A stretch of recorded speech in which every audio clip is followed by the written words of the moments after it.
Chosen ones, listen carefully. What I am about to share is not for everyone. This message is urgent, and it carries weight.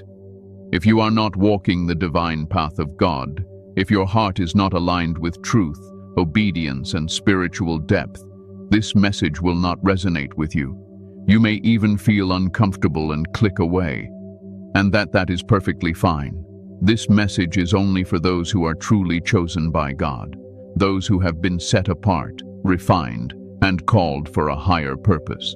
If you are still here, it is not by accident. This message has reached you at the exact moment your soul needed confirmation. God has allowed this word to find you because you are ready to hear it. Chosen one, you are not only chosen, you are favored. You are God's favorite chosen one, and there are clear signs that prove it. Some of those signs you have lived through quietly. Others you are still trying to understand.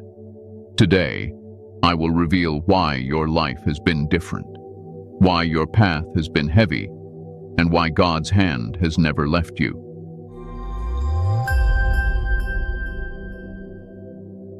The loneliness you never understood.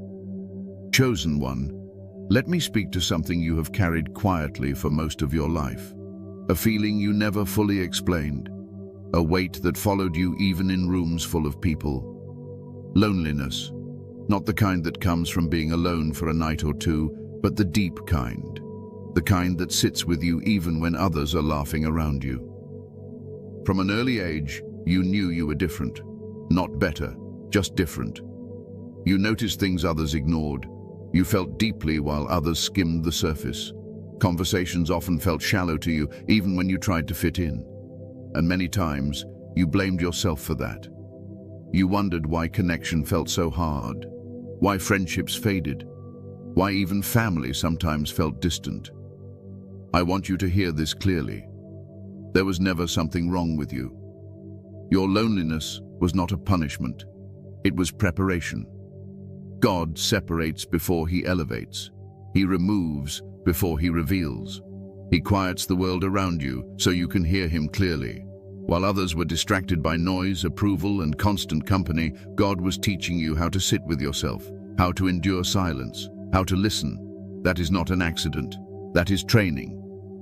You see, chosen ones are rarely surrounded by crowds that truly understand them. Not because they are arrogant or closed, but because their spirit carries depth that intimidates surface-level connection. You were never meant to be understood by many. You were meant to be understood by God first. Think back. How many times did people walk away from you without explanation? How many times did bonds break suddenly, even when you did nothing wrong? That confusion taught you not to cling to people. It taught you to cling to God. Every departure refined your dependence. Every disappointment redirected your trust. And yes, it hurt. I won't dismiss that. You cried in private. You questioned yourself in silence. You asked God why it felt like you were always the one standing alone. But even in those moments, something inside you stayed soft. You didn't harden your heart completely. You didn't abandon faith. That alone tells me who you are. Loneliness shaped your compassion. You notice pain in others quickly because you know what it feels like to be unseen. You listen deeply because you know the cost of being ignored. You give understanding because you once needed it desperately. That is not weakness. That is spiritual strength. Most people run from loneliness. They fill it with noise, relationships, and distractions. You were forced to face it. And in facing it, you developed inner stability. You learned how to survive without constant reassurance. You learned how to self-reflect. You learned how to pray honestly. That is rare. Let me say something bold, and I want you to receive it calmly. God did not isolate you to hurt you. He isolated you to protect you. Not everyone deserves access to your heart. Not everyone can handle the responsibility of your presence. If God had left you exposed early, your spirit would have been drained by people who only wanted what you carried, not who you are. Your loneliness filtered your life. It removed those who would have delayed you. It prevented attachments that would have broken you later. What felt like loss was often rescue. There were seasons when you questioned your worth because others didn't choose you. But God was choosing you the whole time, quietly, consistently, faithfully. While people came and went, God stayed. While others misunderstood you, God studied you. He learned your heart. He watched how you responded when no one was watching. That kind of loneliness builds intimacy with God. Not the loud, emotional kind, the steady kind, the kind where you don't need constant signs to believe. You just know. You feel His presence in moments others would call empty. You feel comfort in stillness. And here is the part many never realize. Loneliness refined your discernment. You can sense energy.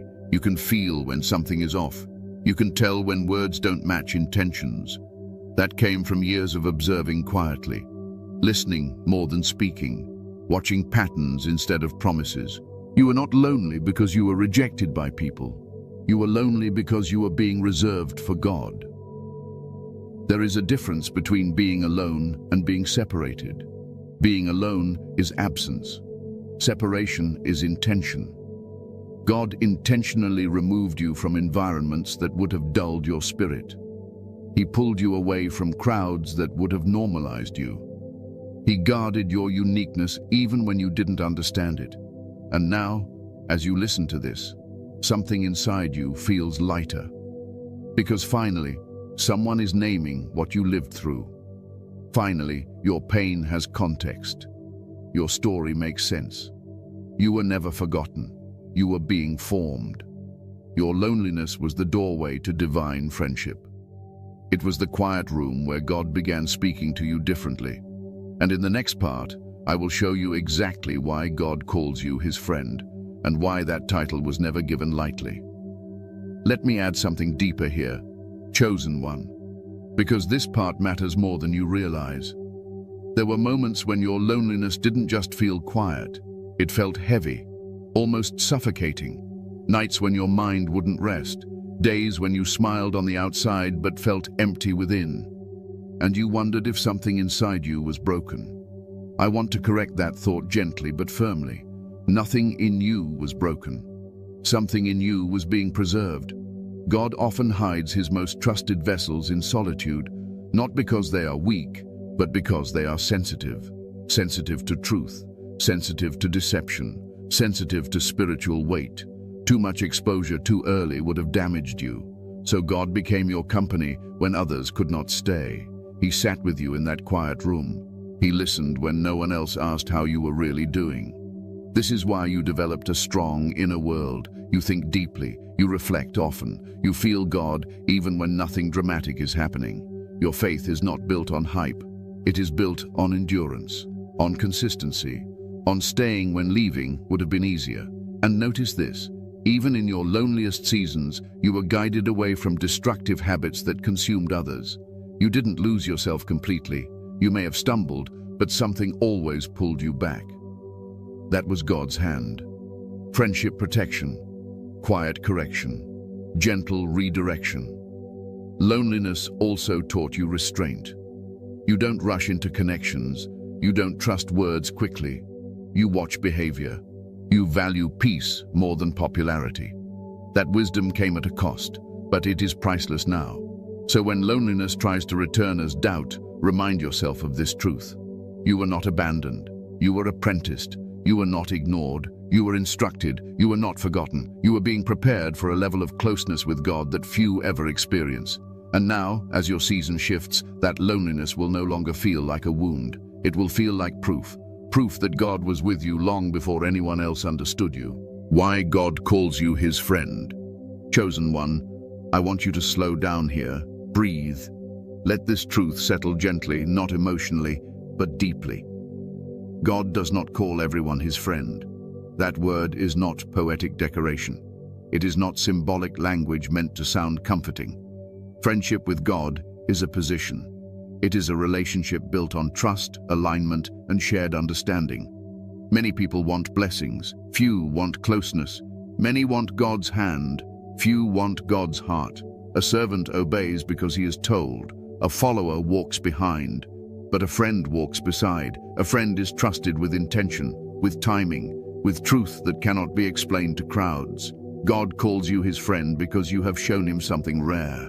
You stayed aligned even when obedience cost you comfort. Think about your life honestly. You did not always understand why God asked you to let go of certain people. You didn't always see the full picture when doors closed. Yet something inside you chose trust over control. That choice matters more than you know. Friendship with God is not loud, it is not dramatic, it does not always come with signs and wonders. Most of the time, it shows up as quiet understanding, as inner restraint, as peace that doesn't make sense to others. God calls you his friend because you don't need him to explain everything for you to remain faithful. Let me say this clearly. God does not reveal himself deeply to those who are unstable in spirit. He reveals himself to those who can carry truth without becoming proud, fearful, or impatient. You have proven, often without realizing it, that you can hold weight without breaking. A friend of God is someone he can speak to plainly, not through fear, not through pressure, but through conviction. You don't need to be threatened to obey, you respond to alignment. When something is not right, you feel it immediately. That sensitivity is not weakness, it is spiritual maturity. You see, God shares his thoughts only with those who will not misuse them. He shares his timing only with those who will wait. He shares his heart only with those who will not distort it for attention. Many people ask God for answers, but they are not prepared for responsibility. You are. That is why your life often feels guided rather than forced. You sense when to move and when to stay still. You feel when silence is required.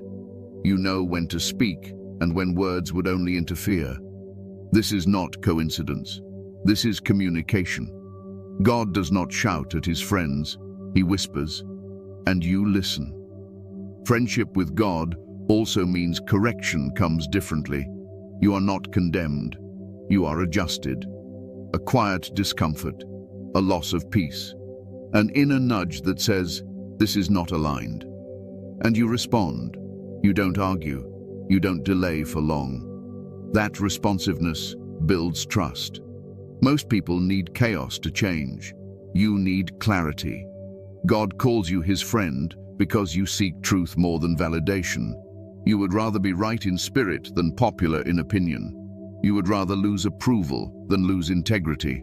That alone separates you. Let me address something important here. Being God's friend does not mean life is easier.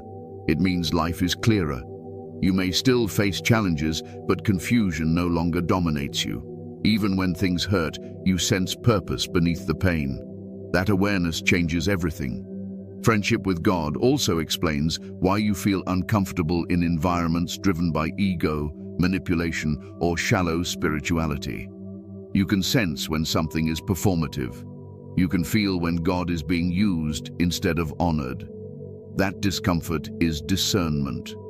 You were not designed to follow crowds blindly. You were designed to walk with God intentionally. This is why you don't resonate with extreme emotional swings in faith. You don't need constant reassurance that God exists. You don't need miracles every week to believe. Your faith is settled, anchored, calm. That is the faith of a friend, not a follower chasing signs. God calls you his friend because he knows your heart posture. He knows you are not serving him for reward alone. You serve him because you understand him. You align with his ways even when there is no immediate benefit. That alignment is rare. There is also something else here. Friendship with God requires honesty. You don't pretend with him. When you are tired, you admit it. When you don't understand, you say it. When you are disappointed, you don't hide it behind religious language. God values that honesty. He prefers real over polished. You don't perform for God. You relate to him, and that is why he relates back to you. Notice how your prayers are different now. Less demanding, less frantic, more conversational, more grounded. That is friendship. You are not begging a distant authority. You are communicating with a trusted presence. God trusts you because you do not panic easily. When things go wrong, you reflect before reacting. When plans fall apart, you ask for guidance instead of blaming. That emotional regulation is spiritual evidence. Many people collapse under pressure. You become quieter. That quiet strength is why God draws near to you. Friendship with God also means shared concern. You feel burdened by things others ignore. Injustice bothers you. Deception disturbs you. You feel sadness for people who are lost, not out of superiority, but compassion.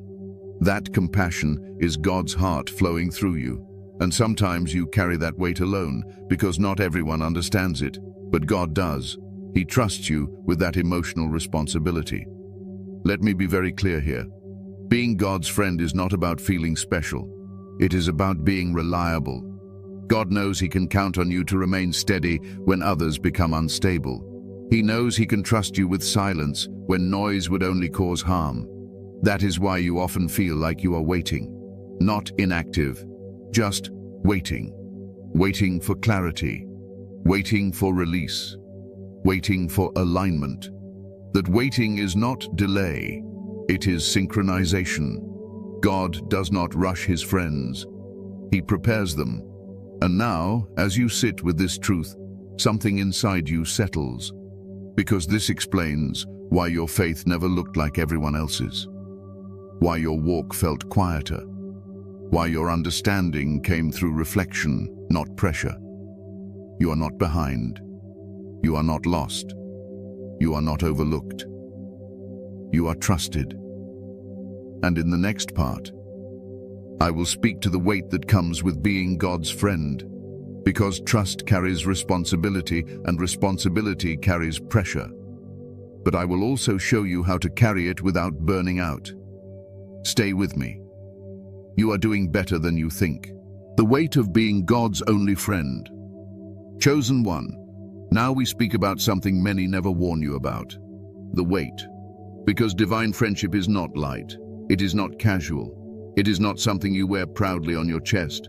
It is something you carry quietly in your spirit. When God calls you His friend, He is not giving you a title. He is entrusting you with weight. You feel it in ways you can't always explain. A seriousness that settles over you even in peaceful moments. A sense of responsibility that follows you even when nothing urgent is happening. Sometimes you wake up already tired, not physically, but internally. That is not weakness. That is awareness. You carry spiritual weight because God allows you to feel what others are numb to. You notice when something is off before it becomes obvious. You sense shifts in people, environments, and seasons. You feel emotional undercurrents long before events unfold. That sensitivity is not anxiety. It is discernment. And discernment comes with pressure. Let me say this clearly. God does not give heavy assignments to fragile vessels. He gives them to steady ones. You were built for endurance, not speed. That is why your life unfolded slowly, carefully, intentionally. The weight you carry is the cost of trust. You often feel like you must be strong when others fall apart. You become the calm one in chaos, the grounded one in confusion. People lean on you without realizing how much you already hold. And many times, you don't tell them. You absorb, you manage, you pray quietly. That kind of strength is exhausting when it goes unseen. And God sees it. Being God's friend also means you feel consequences before actions. You can't ignore inner warnings. You can't pretend peace when alignment is missing. Your conscience is sensitive because your relationship with God is close. Disobedience costs you more emotionally than it costs others. That is part of the weight.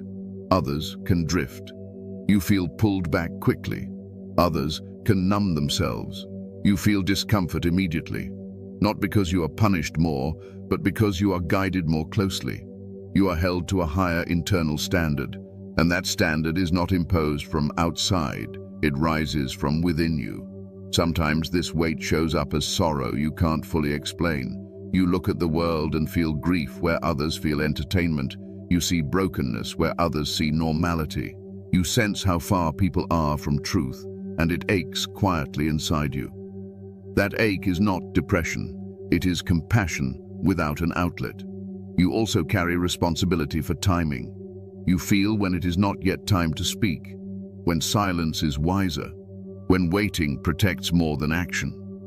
That restraint frustrates you sometimes because you know you could act, but you don't feel released. Waiting under understanding is heavier than waiting under confusion. And yet, you stay patient. Let me acknowledge something important. There were moments you wished God would choose someone else. Moments you felt overwhelmed by the constant awareness. Moments you longed to be simpler, lighter, less aware. That desire does not disqualify you. It proves you are human. Even the strongest vessels feel strain. But notice this, you never fully walked away. You rested, you withdrew, you questioned, but you returned. That returning is part of friendship. God allows you space without severing connection. You are not micromanaged. You are trusted. The weight also shows up in your solitude. Even when surrounded by people, you feel alone with your thoughts.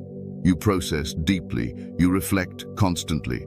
Your mind does not switch off easily because it is tuned to meaning. You don't live on autopilot. And that makes rest intentional, not accidental. God's friends must learn how to rest consciously, not through escape, but through surrender, not through numbing, but through trust. You are learning that now, slowly, imperfectly, but sincerely. Another part of the weight is restraint in response. You often see clearly when others are wrong, but you don't always correct them. You choose peace over proving. You choose wisdom over reaction. That self-control costs you something internally, but it preserves alignment. You are not called to fix everyone.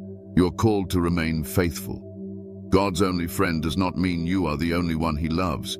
It means you are one of the few he trusts with his silence, his patience, and his timing.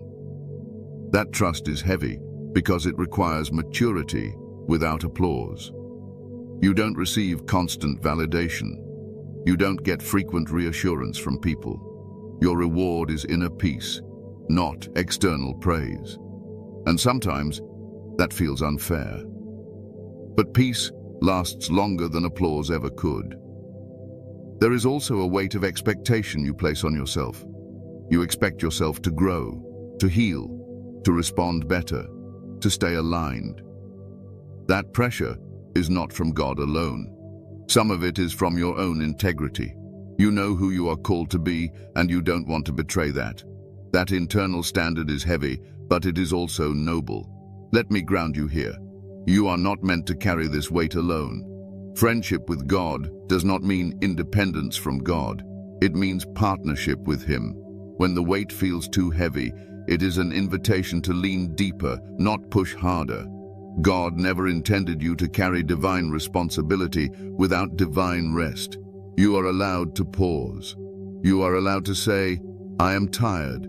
You are allowed to step back without guilt. God does not measure your worth by productivity. He values your presence. And here is something you need to hear. The weight you carry now will not always feel this heavy.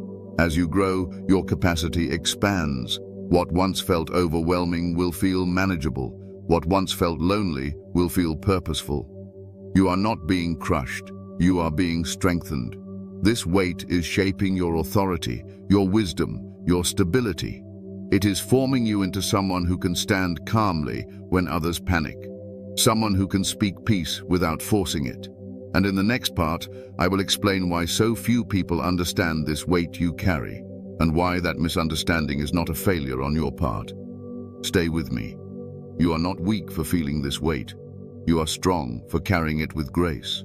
Why others can't understand your walk. Chosen one, there is a reason you often feel misunderstood, even by people who love you. A reason your decisions confuse others. A reason your pace feels strange to those around you. This is not because you are unclear. It is because you are walking with God, and most people are walking with expectation. You move according to alignment, not pressure. Others move according to urgency, validation, or fear. That difference alone creates distance. People who cannot hear what you hear will never understand why you wait. People who cannot feel what you feel will never understand why you step back. They interpret your discernment as hesitation. your silence as withdrawal, your depth as seriousness. But they are not walking your path. Let me say this with calm authority. You are not responsible for being understood by those who are not aligned. Most people experience life externally. You experience it internally first. You process before you act. You sense before you speak. That internal orientation makes your walk invisible to those who only recognize movement they can see. This is why advice often feels off to you. People mean well, but they speak from their level of awareness. They offer solutions to problems you are not trying to solve. They push you to act when God is asking you to wait. And when you don't follow their counsel, they assume you are stubborn or fearful. You are neither. You are discerning. Your walk requires a different pace because your decisions carry different weight. You don't make moves lightly. You don't commit without clarity. You don't attach without peace. That carefulness frustrates people who are comfortable with risk but unfamiliar with responsibility. And let me tell you something important. The more aligned you become with God, the fewer people will be able to walk beside you. Not because you are superior, but because the path narrows as purpose deepens. This narrowing can feel painful. You may grieve connections that fade. You may wish someone could understand without explanation. But clarity is not always transferable. Some things must be lived to be understood. People who are not called to your depth will experience your silence as distance. They will project their insecurities onto your restraint. They may say you have changed. And they are right. You have. Growth always creates tension with familiarity. You are no longer driven by approval. You are no longer easily swayed by emotion. You are no longer available for chaos. That stability unsettles those who rely on reaction and drama to feel alive. And because they cannot access your inner world, they fill the gap with assumption. Let that go. You do not need to explain every decision. You do not need to justify every pause. You do not need to defend your peace. God understands your walk, and that is enough. This does not mean you isolate yourself. It means you choose discernment over overexposure. You allow people access to you according to their capacity to respect your spirit. That is wisdom, not arrogance. There is also a spiritual frequency difference at play. You are tuned to meaning. Many are tuned to outcome. You care about why something happens, not just what happens. That difference affects conversation, values, and priorities. This is why small talk drains you. This is why superficial engagement feels empty. This is why environments driven by ego or competition exhaust you. You are wired for substance, and substance requires space. People who cannot understand your walk often interpret your boundaries as rejection. But boundaries are not walls. They are filters. They allow what nourishes to enter and what drains to stay out. You learned boundaries the hard way. Through burnout, through overgiving, through staying too long in spaces that depleted you. That learning changed you. And some people preferred the version of you that did not protect themselves. That does not mean you were wrong to grow. Another reason others can't understand your walk is because you listen inwardly more than outwardly. You trust conviction over consensus. When God gives you peace, you don't need 10 opinions to confirm it. That independence of spirit is rare. Most people crowdsource their decisions. You internalize yours. And because they cannot see your inner process, they assume there is none. But there is. Deep, careful, prayerful. You also carry restraint in speech. You don't speak on everything you see. You don't correct every wrong. You don't reveal everything you know. That restraint is often misinterpreted as passivity or disinterest. In reality, it is self-mastery. Not every truth needs a voice. Not every insight needs an audience. God teaches his friends when to speak and when to remain silent. You are learning that balance. Let me free you from something here. You are not failing because others don't understand you. You are succeeding because you no longer need them to. Understanding will come from those assigned to your life, from those aligned with your spirit, from those who walk at a similar depth. Until then, Peace must be enough. You were not designed to be accessible to everyone. You were designed to be faithful to God. As you mature in this truth, misunderstanding will bother you less. You will stop internalizing assumptions. You will stop shrinking to be digestible. You will allow people to misunderstand without correcting them. That freedom is powerful. And in the next part, I will show you how God actually speaks to his friend. Not through noise, not through fear, but through a language your spirit already understands. Stay with me. Your walk is clearer than you think. How God speaks to his friend. Chosen one. Now let me bring you into something intimate, something quiet, something sacred. God does not speak to his friends the way he speaks to crowds. He does not rely on noise. He does not force attention. He communicates in ways that require closeness to recognize. If you have ever wondered why you don't hear God the way others describe, hear me carefully. God is speaking to you. He just speaks to you differently. God speaks to his friend through inner knowing, through clarity that arrives without panic, through conviction that does not shout but settles. You don't always hear a voice, but you feel alignment. You sense peace or unease before logic catches up. That is communication. When God speaks to you, it doesn't feel dramatic. It feels certain. You have experienced this before. A moment where something simply felt right, even when it didn't make sense. Or a moment where something looked good on the outside, but your spirit resisted it quietly. You couldn't explain why. You just knew. That knowing is not instinct alone. It is relationship. God trusts you enough to guide you subtly. Friends don't need to be commanded. They understand intent. This is why guilt-based religion never worked for you. Fear never motivated you for long. You respond to truth, not threat. When something is not aligned, your peace leaves. When something is right, your spirit settles. That internal compass is God's voice in you. God also speaks to his friend through restraint, through the pause, through the closed door that feels protective instead of punishing. When God tells you no, it doesn't feel like rejection. It feels like redirection. You may not like it immediately, but you respect it. That respect comes from trust. You have noticed that God often speaks when you are calm, not frantic, in still moments, in reflection, in quiet prayer, in solitude. You rarely receive clarity in chaos. That is because God values your mental and emotional state. He waits until you are receptive, not reactive. This is why your life often slows down before major insight. You withdraw. You become quieter. You reflect more. That is not withdrawal from life. That is preparation for understanding. God also speaks through patterns. You notice repetition, themes that keep returning, lessons that circle back until integrated, people who mirror parts of you, situations that test the same area again, but at a deeper level. God is patient. He teaches until truth becomes part of you, not just information you remember.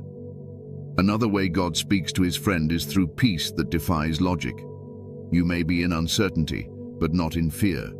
You may be waiting, but not anxious. That calm is not denial. It is trust, and it comes from communication that happens beneath thought. This is why you don't chase signs aggressively. You don't need constant confirmation. When God speaks to you, it stays with you. It doesn't evaporate under pressure. It anchors. God also speaks to his friend through discomfort, not anxiety, but misalignment.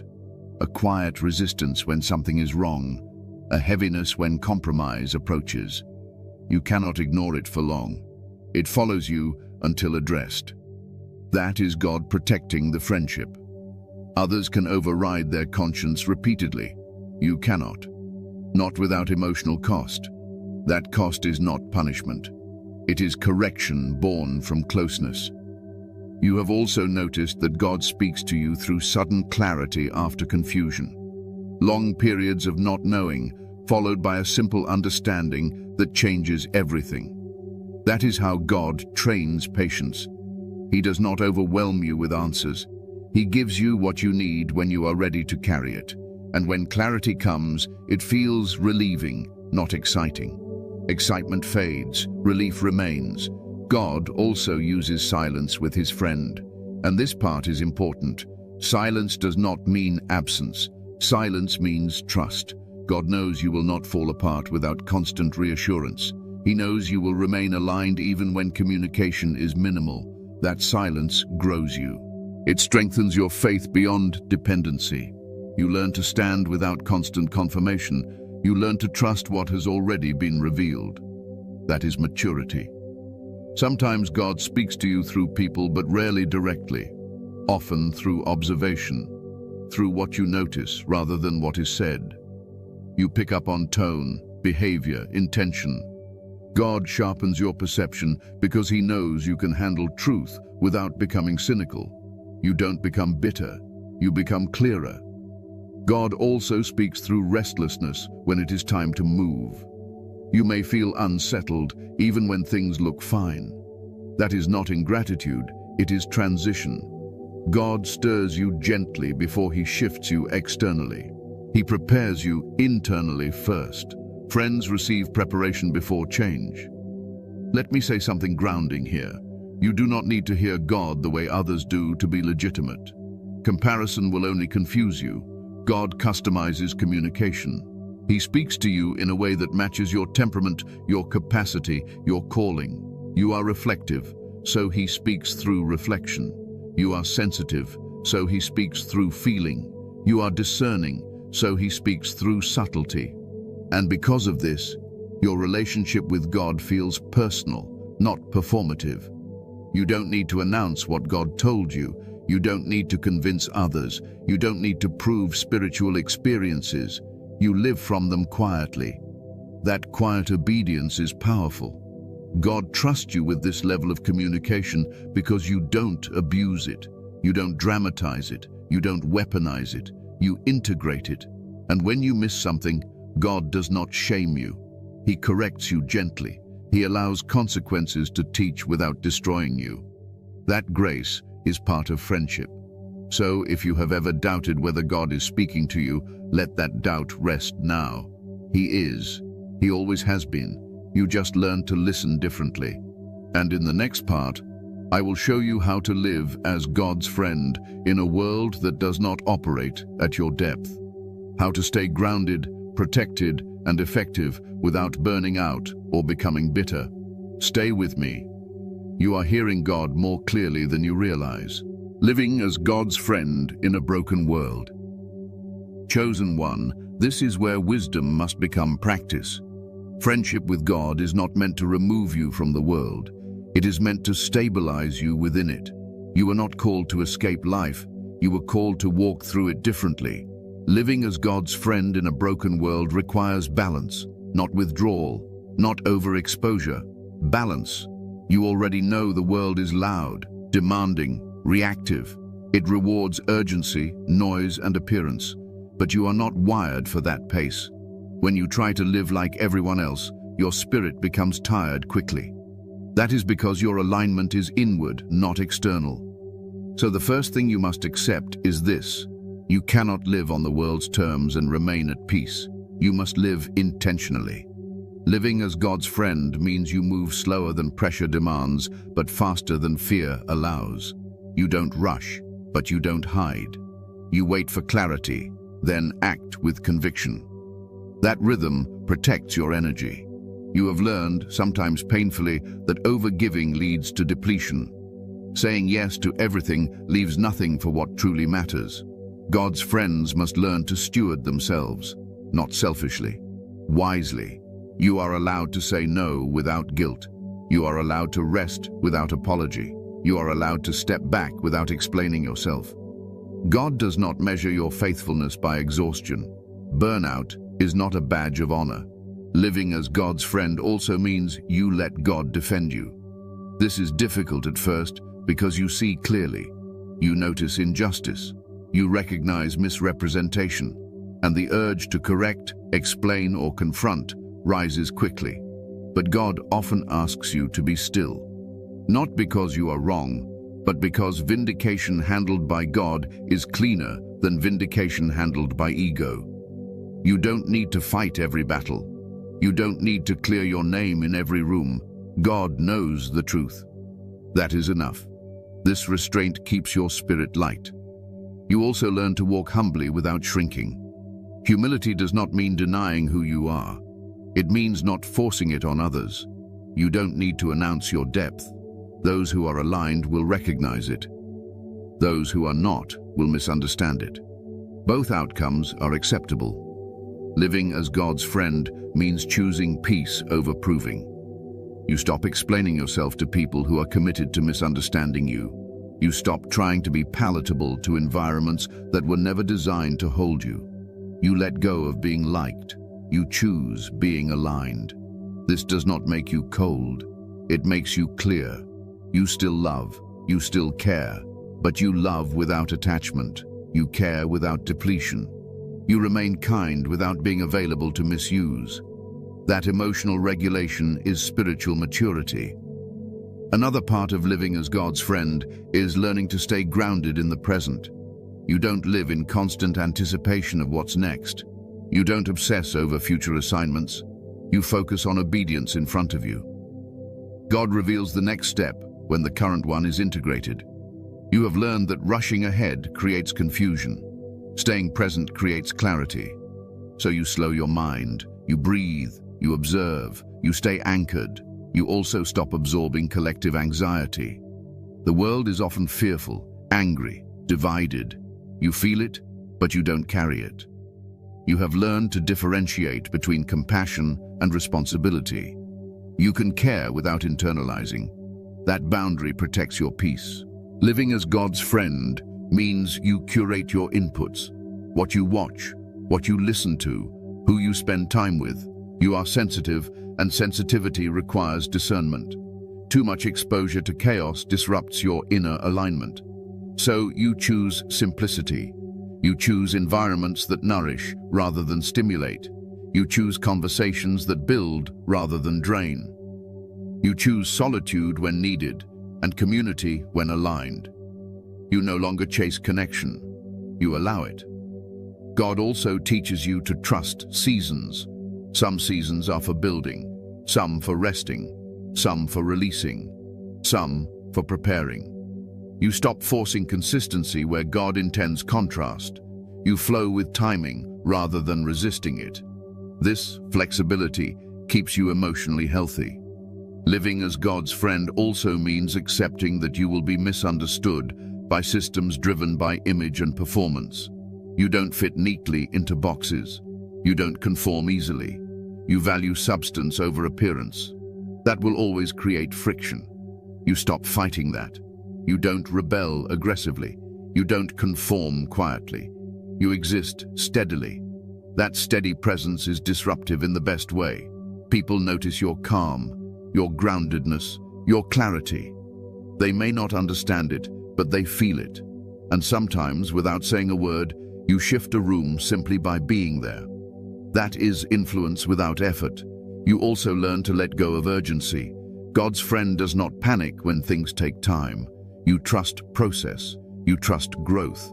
You trust alignment. You know that what is meant for you will not require desperation. You stop chasing outcomes. You focus on faithfulness. And here is something important. Living as God's friend does not mean you never feel tired, discouraged, or uncertain. It means you don't stay there. You rest. You recalibrate. You return to center. You know how to come back to yourself. You pray differently now. Not out of fear, but alignment. Not to ask God to fix everything, but to adjust you to what is true. That prayer keeps you steady. You also learn to celebrate quietly. Not everything needs to be shared. Not every victory needs applause. Some moments are sacred. You keep them between you and God. That intimacy sustains you. As you live this way, something subtle but powerful happens. You become unshakable, not rigid, grounded. Life still moves, challenges still come, but you are not thrown off balance easily. You know who you are. You know who walks with you. And you know that even in a broken world, you are not broken. You are positioned. In the final part, I will bring all of this together and speak rest over you. Not instruction, not warning, rest. Because God's friend must know how to stop striving and simply be. Stay with me. You are closer to peace than you think. Conclusion. Rest. You are known by God. Chosen one, let everything settle now. You don't need to analyze this moment. You don't need to do anything with it. Just let it rest in you. What you heard today was not meant to excite you. It was meant to steady you. You are known by God, fully, honestly, without confusion. He knows your intentions, your quiet struggles, your private strength. He knows how much you have carried without recognition, and he has never mistaken your silence for absence or your patience for weakness. You were never walking alone. You were walking with him. Being God's friend does not require striving. It requires trust. You don't need to prove your faith. You don't need to rush your growth. You don't need to compare your walk to anyone else's. God is not disappointed in your pace. He is present in it. Rest here. Let go of the pressure to figure everything out. Let go of the need to explain yourself. Let go of the fear that you are behind. You are not late. You are aligned. What is meant for you will meet you without force. Your job is not to carry the future. Your job is to remain faithful today. As you move forward, choose peace over noise, clarity over urgency, presence over performance. God will guide you as he always has, quietly, faithfully, personally. If this message resonated with your spirit, chosen ones, give a like to this video, subscribe to the channel if you haven't already, tap the bell icon, and share it with other chosen ones who need this confirmation. And comment 777 below as a declaration that you are resting in alignment and trusting God's timing. Remain steady, remain humble, remain open. You are God's friend, and you are exactly where you need to be.